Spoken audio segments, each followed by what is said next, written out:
El Consell Escolar Municipal presentarà una moció al Departament d'Educació de la Generalitat davant la decisió de suprimir el pagament del transport escolar de l'IES Berenguer d'Entença al migdia.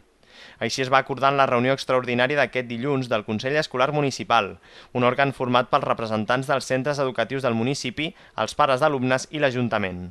L'equip de govern també ha demanat una reunió amb el director dels Serveis Territorials d'Ensenyament a Tarragona. Jo m'esperaré aquesta setmana, si no ens donen aquesta entrevista. Jo vaig parlar amb els presidents de les AMPAs i amb la gent que estan dins de les AMPAs de l'IES Berenguer, del Col·legi del CEIP Valdelors i del CEIP Mestral, de presentar-nos a Tarragona i demanar que ens atengui el director dels serveis territorials. Si això no ho aconseguíssim, ja veuríem quines mesures agafem d'aquell moment en endavant.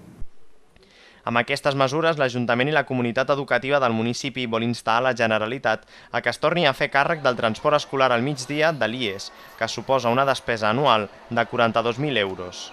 Aquest transport que ells consideren que no és obligatori dins del mateix municipi, però és que nosaltres no tenim urbanitzacions, nosaltres tenim pobles, ens estan traient el transport dels nens que puguin accedir a aquest ensenyament gratuït i obligatori.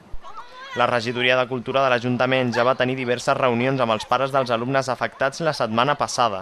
Després d'aquesta reunió extraordinària, la regidoria portarà al proper ple de l'Ajuntament la moció per aprovar-la i enviar-la a la Generalitat per tal d'instar Ensenyament a canviar la seva decisió de no pagar el transport del migdia.